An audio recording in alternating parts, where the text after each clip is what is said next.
Pat O'Melia here. You there? That's why I do the show, because you're there. I'd like to entertain you, inform you, educate you.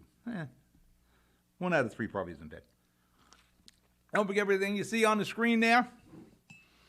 Love us on Facebook, subscribe to us on YouTube, follow us on Twitter, Instagram, all that. Don't forget our live stream Vimeo. That's where we archive all of our programming. You can download that app free, and there's a lot of other programming besides us, but please follow and subscribe. The Jersey City Council has given the okay to conduct a study of the Jersey City 911 dispatch service. We talked about this about a month ago. Originally, they voted it down, like it was 2-7, but now they passed it. I believe it went 5-3. Danny Rivera wasn't present. So they okayed the study, plus a couple of $100,000, by the way. I think it's $213,000 to do a study on 9/11 Jersey City dispatch. Here's my problems with this. First off, a couple of $100,000, and I think it's the 3rd time this company is going to be doing a study on Jersey City 911 dispatch. If we don't know how to run the 911 dispatch in Jersey City after like decades of doing it, we got bigger problem. Secondly, if you have concerns about the efficiency, and we need to get more personnel. Anybody walking in is going to say, you need more personnel. I would reach out locally. Instead of spending friggin' money on everything, we could have reached out to North Bergen. I understand they have a very good 911 dispatch. We could have spoke to Newark, with a similar city size that have a 911 dispatch. We work with their 911 dispatch. We're their backup.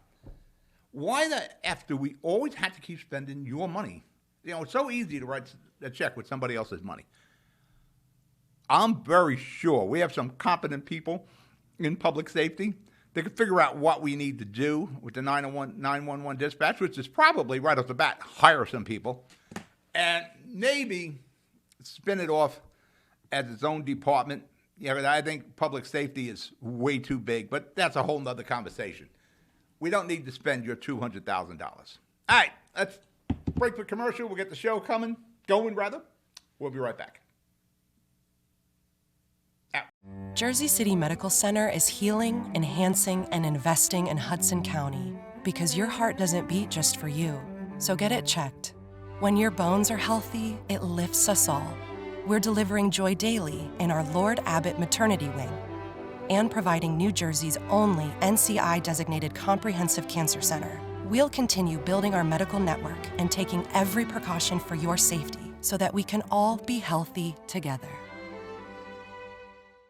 Burns Brothers Memorials, Monuments, and Markers, 787 Tunley Avenue, Jersey City. Hudson County's only monument maker, serving all faiths and cemeteries. Design, studio, and launch inventory on site. Cemetery inscriptions and custom orders welcome. Burns Brothers Memorials, Monuments, and Markers, 787 Tunley Avenue, just south of Secaucus Road. Craftsmanship that will last for all eternity. Burns Brothers, Jersey City, Albert H. Hopper, North Arlington. Visit us on the net. If you need to see a doctor, RWJ Barnabas Health has 2 easy ways to do it from anywhere.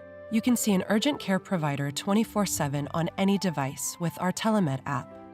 Or use our website to book a virtual visit with an RWJ Barnabas Health Medical Group provider or specialist, even as a new patient. You've taken every precaution, and so have we. So don't delay your care any longer. RWJ Barnabas Health. Let's be healthy together.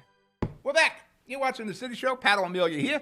What will we be talking about today, Pat O'Melia? Today we'll be talking about Mayor Fulop makes it official. He's going to run for governor. We're going to talk about the Jersey City RTC, the right to counsel for evictions. The more I look into that, the more confused I get.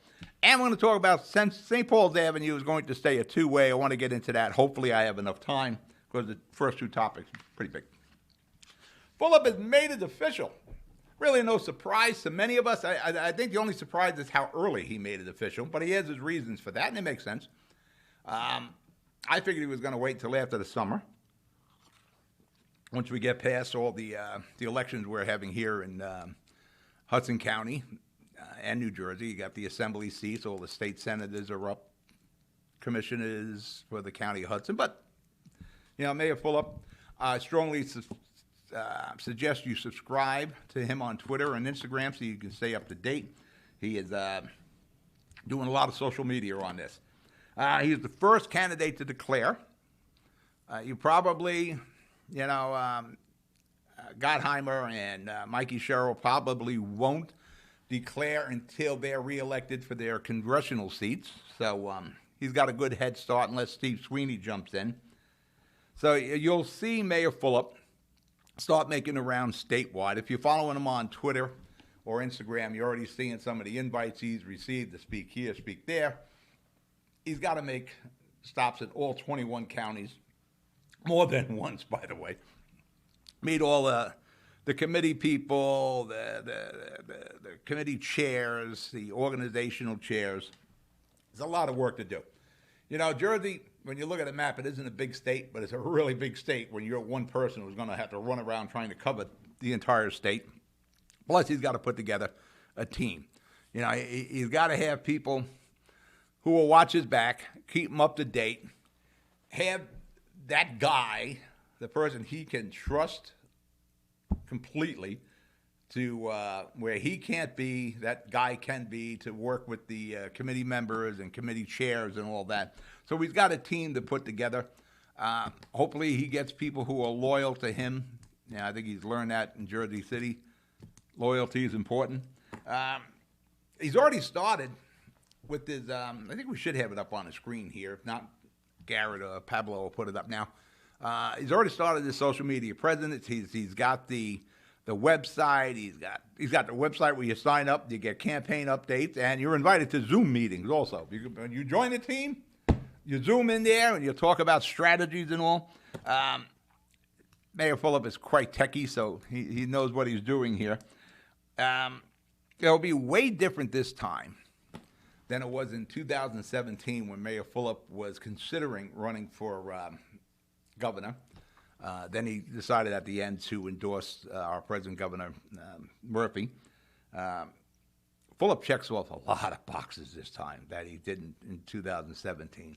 Right off the bat, he's a family guy. For that, I think in one of the tweets I seen today, they had the whole picture. You got the whole family picture there, and that's gonna translate well out on the campaign field when you're there with the wife and kids. He checks off a lot of boxes now with a 10-year track record here in Jersey City. I've been covering him since day one. For that matter, the Globe, NJ Globe, did a story, the history of Steve Fulop. And I'm reading the story, and you had a laugh, a lot of Glenn Cunningham in there. And it dawned on me, I've been there for that whole ride. For that matter, in the interview, he mentioned that he knew he was on a suicide mission. I think that was the first thing I ever said to Mayor Fulop when I was on the radio back then, when he was running for Congress against Bob Menendez. First thing I said, you know this is a suicide mission. Hey, when he was gung-ho. It's funny he used that term, suicide mission. There's so much more to him now after 10 years and such a track record of what he's accomplished here in Jersey City. And I've been covering him, like I said, since the get-go. There's a lot of the things I agree with. There are things I don't agree with. Like I tell people, I'm married 45 years.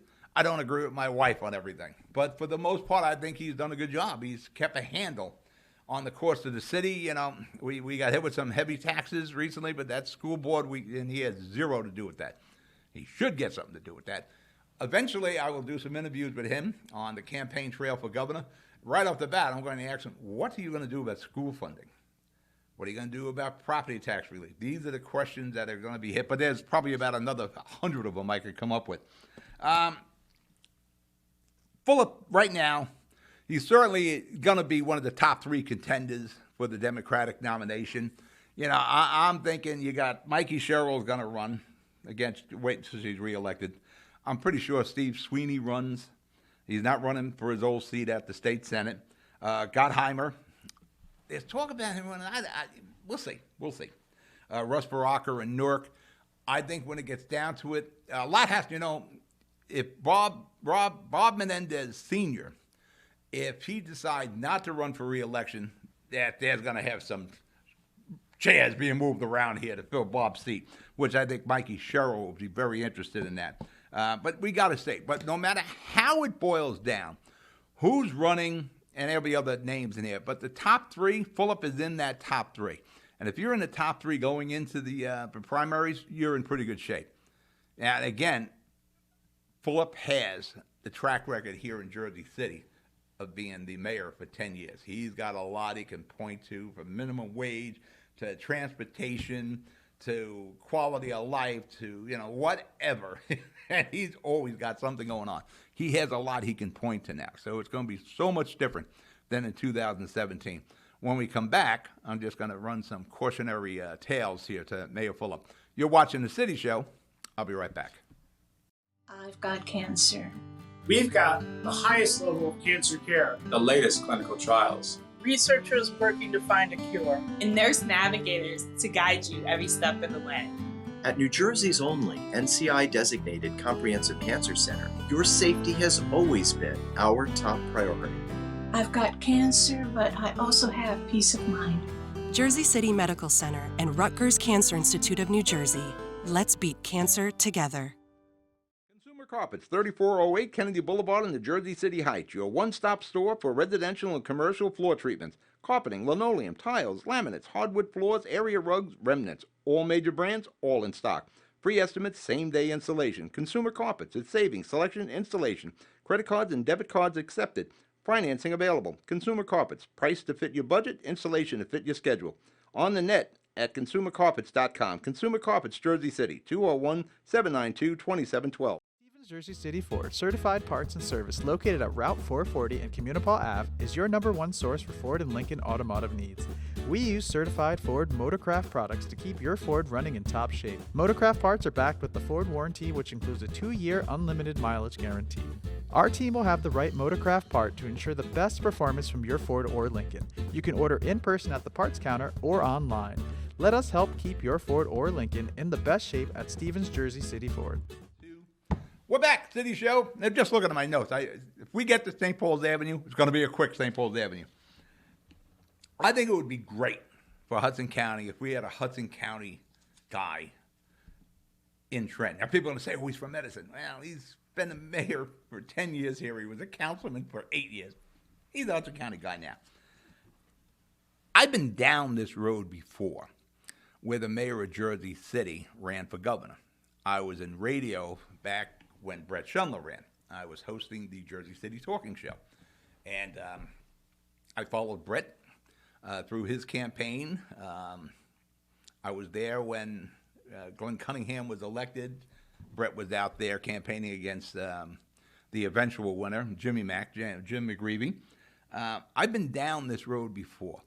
It would probably behoove Mayor Fulop to have a lunch with Brett Schundler to talk about what it was like to be on that campaign trail and still be the mayor of the second largest city in the state, maybe the first largest by population.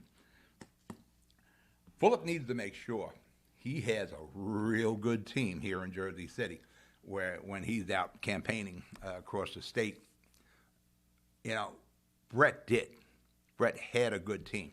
Brett had good people. Don't get me wrong. I'm not knocking anybody who's in position right now in Jersey City. But Brett had, Kevin Sluka was a DPW guy. Carmen Venecia was heading up the parking authority.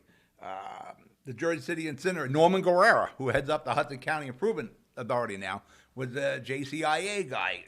All along with the Brett administration, he had a lot of good people, from the PD to the FD to constituent services. He had good people everywhere.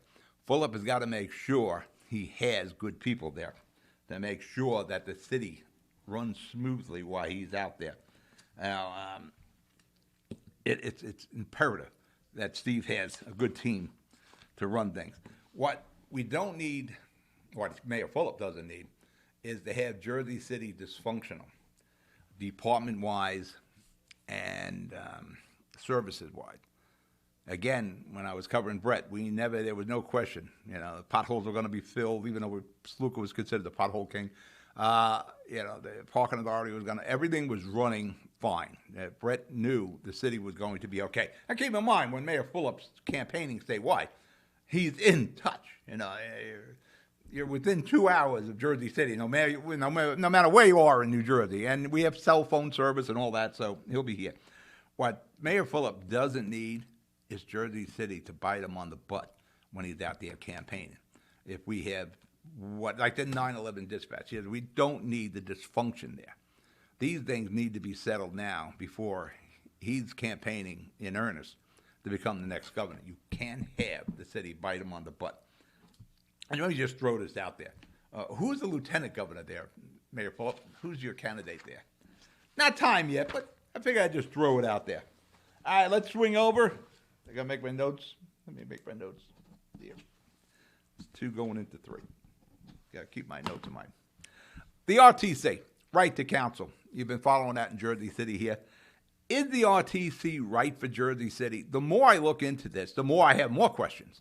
But there are a lot of concerns on face value right now, and I think our council people need to start asking a lot of questions. We need to start inviting people in or go elsewhere to see how some of these RTCs work. Newark has a pilot program going right now. Don't compare it to New York City because we're not New York City. The RTC passed on the first reading, but pretty much everything passes on the first reading here in Jersey City. They get it set up for a second reading. I think right now the RTC is being sent to the building department. It'll be about a month, at least, before it gets back before the city council. Here are my concerns. First off, I'm worried about mom and pop and the young couples who are buying homes here in Jersey City. Mom and pop, homeowners / landlords, the people who own the 1 to 4 family units, which is probably the bulk of apartments for rent in Jersey City. The argument with the RTC is always saying, those developers, they're making too much profit. The bulk of the apartments are mom and pops here.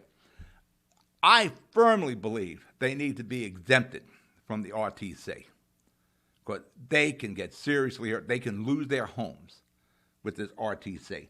The focus on the RTC, like I said, the argument is on developers. Well, mom and pop aren't developers. You got, like I said, the young couples may be buying a home. You got a retired couple who fixed income. They got 1 or 2 rents coming from that 2, 3 family. This could be a huge problem for them. Their retirements or the young couple's futures could be severely damaged by this RTC. The 1.5% VIG on the new construction, now I spoke about this before. This is also a concern for mom and pop. That young couple who broke their butts, working 2 jobs, trying to get the money together for a down payment and still raise a family. They saved, they got $150,000 or so, and they put it as a down payment on that $800,000 home in Jersey City, a 2, maybe 3 family, new construction, which is all over the city. That 1.5% VIG just threw $12,000 on the purchase price of that. That's a lot of money. And I heard someone tell me, come on, if you're going to afford $800,000, you're going to afford $812,000. Don't spend other people's money. There's a lot of things that young couple could have done with that $12,000. All right, let's break for commercial. We'll come back to the RTC. You're watching The City Show. I'll be right back.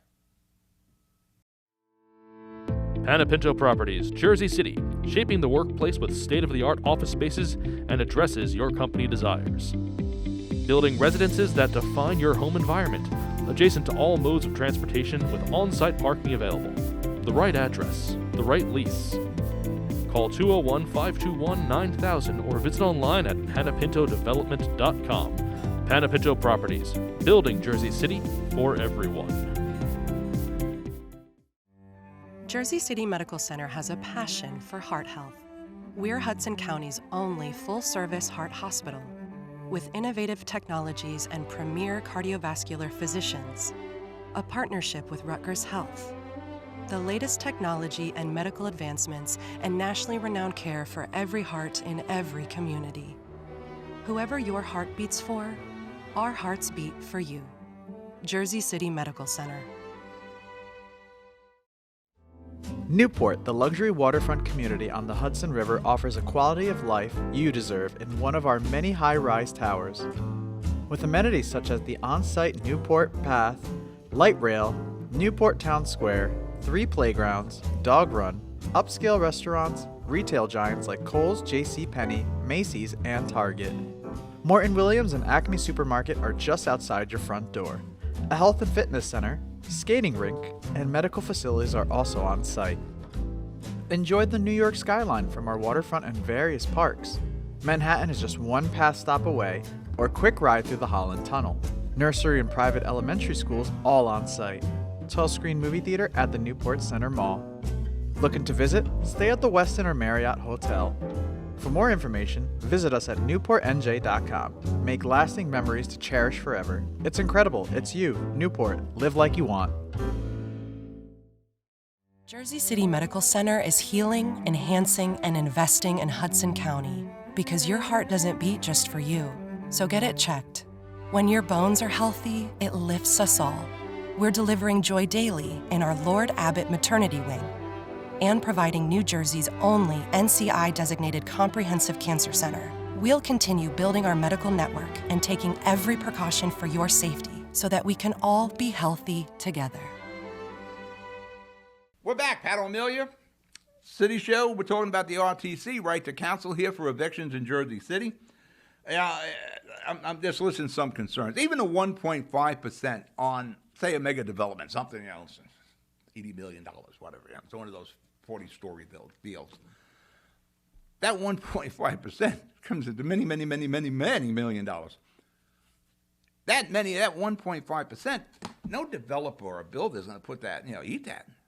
They're going to pass it along. So that 1.5% big on major construction, as it was $12,000 on that young couple's home, it's going to be a lot more on that major construction, which the developer has got to get the money back.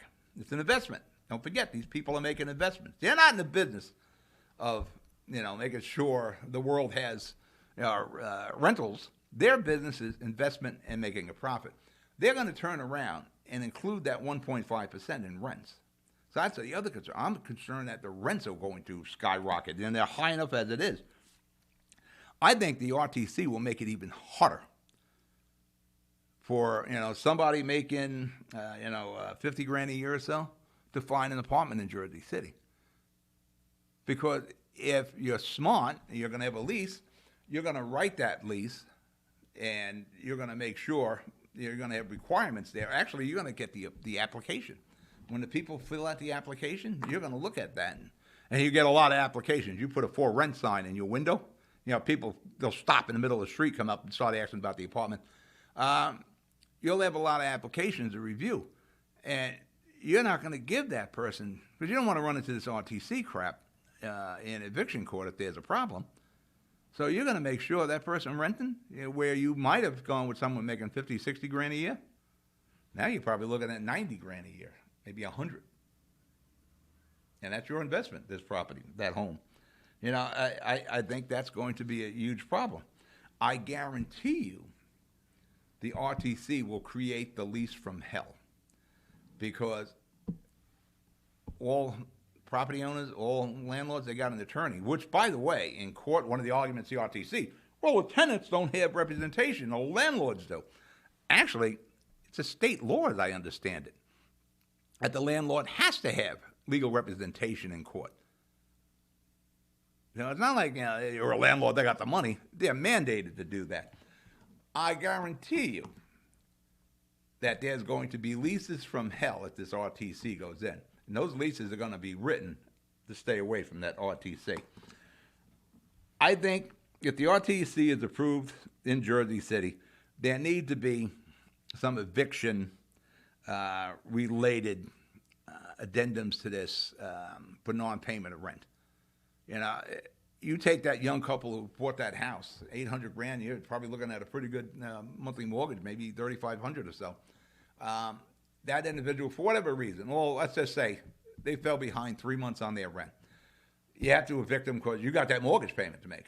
You need that money to make the mortgage, or your home goes into foreclosure. You go to court to evict the non-paying tenant. They get the free representation. That legal maneuvers can tie up that eviction for another 2 or 3 months. So that young couple who's looking at $3,500 plus maybe a month mortgage, they may lose their home because of the RTC. So we've got to consider that in the final draft of the RTC about what happens with non-payment. And from what I understand, talking to landlords and the New Jersey associations, apartment associations, the vast majority of the evictions are for non-payment. We have to, you want to protect everybody and be fair with everyone. Another argument the RTC is, like I said, with legal representation, it's mandated by the court. There are a lot of questions regarding the RTC. I think one of the things I may attempt to do is do like a roundtable and broadcast it, where I'll get landlord, tenant, attorney, somebody from the group pushing the RTC, the New Jersey Socialist Democrats of New Jersey, maybe somebody from New Jersey Apartment Association, maybe even a rep from one of the major developers here. We need to get information out to the people. We don't want to do more harm than good with this RTC. The more information, the more we can foresee what this RTC will do, the better off it will be for everyone. You, me, renters, mom, pop, that young couple, everybody has to have a seat at the table. All right, real quick. St. Paul's Avenue in Jersey City will remain a two-way street between Tunley and Kennedy Boulevard eastbound. I'm a son of Dog Patch. I was raised on St. Paul's Avenue. As I said before on the show, it used to be a lot busier on St. Paul's Avenue than it is now. There were neighborhoods on Dog Patch going down by the railroad tracks, Larch Avenue, Colbert Street, West End. There were families. There were lots of kids. We all walked up those hills. There was the can company where every 8 hours the Sea of Humanity used to come out of that building. It was Dooman's Meats. There was PS&G had a huge compound back there. We had 4 bars. There were so many people in that area. There were 4 bars. You had the West End Bar and Grill. You had Kitsy's on Van Wagner and St. Paul's. You had Hank and Joe's on Tunley and St. Paul's. And you had Pfeiffer's on Liberty and St. Paul's. You had Coca-Cola, you had Copper's Coat, you had the railroad. When the railroad would block St. Paul's Avenue, everybody would back up St. Paul's Avenue. There was far more traffic on St. Paul's when I was a kid than there is now. And I was one of those kids that walked up and down the hill. I went to St. John's School on Kennedy Boulevard in St. Paul's. 31 School was there. We always went up and down the street. Then nobody ever sped on St. Paul's because it was almost impossible with traffic anyway. You want to be safe, stay on the sidewalks. But don't try to change a whole neighborhood. That would have just turned into one bottleneck there because you would have ran all the eastbound traffic up Van Winkle. The next block north of St. Paul's Avenue, eastbound, would have been Beach Street. That's like 1 block from the White Manor on Manhattan Avenue. It wasn't practical and it wasn't needed. All right, we're out of show. You be good, you be safe. I'll talk to you during the week. Good night.